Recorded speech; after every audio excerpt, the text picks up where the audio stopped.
Work from home was one problem. I'm a real estate owner, so I think it's a problem. Work from home was one problem, which never would have happened without technology like Zoom. Yep. But then you have AI, you have a bunch of other stuff coming, which are all going to come after jobs, presumably.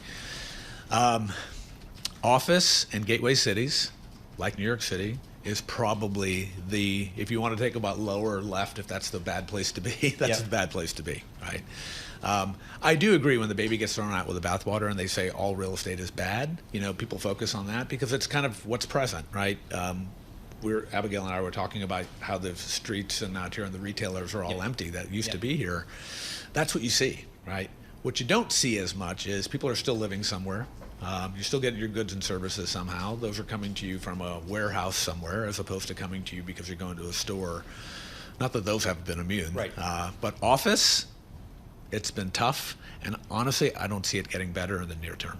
Well, then to that point, what part of real estate is cyclical versus secular? Yes. So the warehouse point you make, that has to be a secular shift, but we're still in a cyclical market, so that's got to be very tricky. Correct. Yeah, well, so look, I would say, as I think about investing, I think about the four quadrants, and people think about debt, equity, public, private. I actually think about cyclical, secular, and headwind, tailwind, right?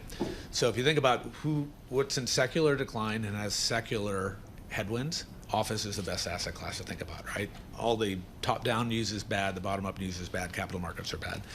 In terms of what has cyclical tailwinds, right? What has cyclical tailwinds and secular tailwinds?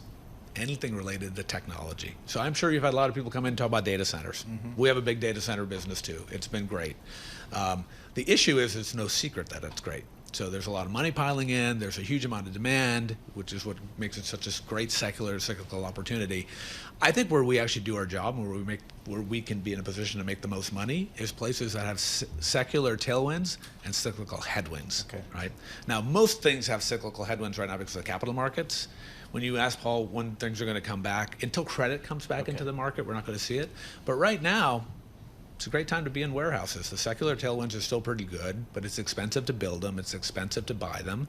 And so if you can figure that out with data, with anything else to kind of get an edge, that's good. Housing is the best bet, in my view, right now. And this is a U.S. comment. Half of our portfolio is U.S., half is non-U.S. People have to live somewhere. We have a structural housing shortage. But we have some issues. And so to me, it's actually the really interesting place to be. Well, speaking of your portfolio, it's not all bad because right here over on Park Avenue 425, I've walked by that building many times. It's the new Citadel building. It is absolutely beautiful. And there is the Bentall Green Oak stamp right on it.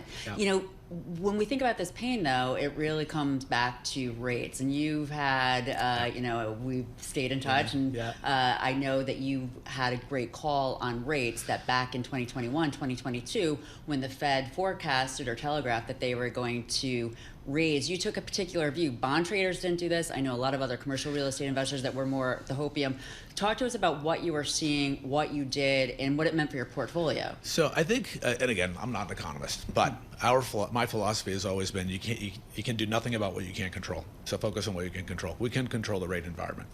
So when the Fed raised rates, and they did it at the pace they did it, and at the the slope at which they did it, our view was we couldn't count on when they were going to come back down again. Right? That was, and so what did we do? We invested against that. Now part of it is, why did we think they were doing what they were doing, right? And I think a lot of people focused, what I would say, on the demand side. They focused on cash. They talked on central banks that pumped in, COVID money, all that stuff. We actually focused on the supply side. The benefit of having a big global industrial portfolio is we see throughput.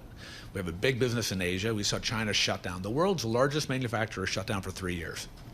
It's a little bit of a statement of hyperbole, but they shut down for 3 years. Our view was you are not going to get back to normality until China reopened. China didn't reopen until the end of 22, beginning of 2023, after the 5-year Congress.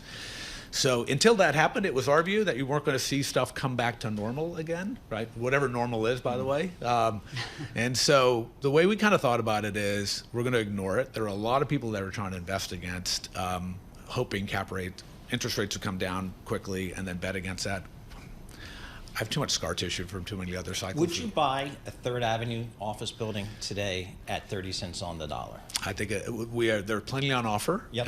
and we haven't bought any yet. Okay. All right. At some point, it will get interesting. I think the issue right now, back to the cyclical secular thing, is there's so many headwinds to office right now. Yeah. And What about conversion? So conversion looks great.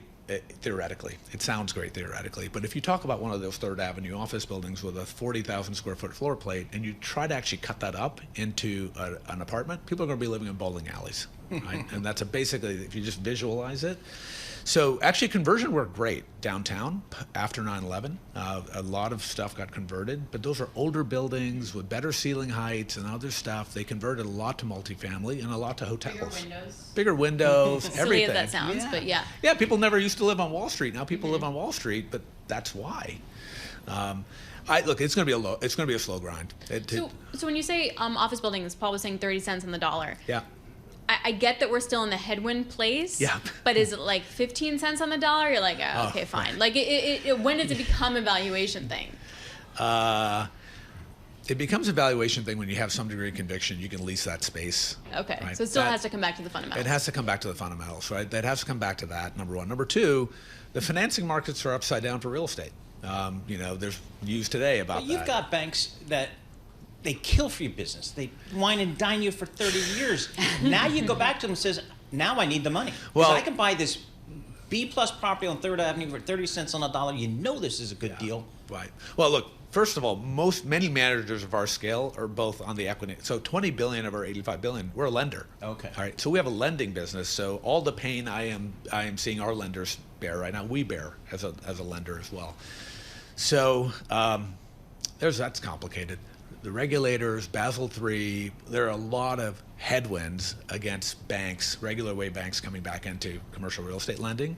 That's why the private markets have exploded the way they have, and I think our view is that they're going to continue to be really robust. But the problem is a first mortgage on 60% loan to today's value that costs someone 9 to 10% is not a normally functioning capital market.